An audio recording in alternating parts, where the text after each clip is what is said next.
জঙ্গলের এক কোণে ছোট্ট এক ঝোপের পাশে থাকত এক চঞ্চল বিড়াল, চিকু। সে ছিল দুষ্ট, কিন্তু মন ছিল সোনার মতো। অন্যদিকে জঙ্গলের এক বিশাল গাছতলায় থাকত এক রাগী হাতি, হুম্বা। কেউ ওর কাছে গেলে সে চেঁচিয়ে তাড়িয়ে দিত। তাই সবাই তাকে ভয় পেত। একদিন চিকু হুম্বার পুকুরে গিয়ে পানি খেল।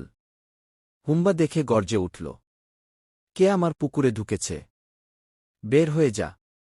চিকু ভয় পেল না। সে হেসে বলল, আচ্ছা, রাগ করে কি লাভ?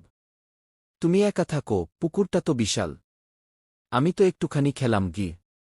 হুম্বা বলল, তুমি বুঝবে না। সবাই আমাকে এড়িয়ে চলে। আমি বিরক্ত।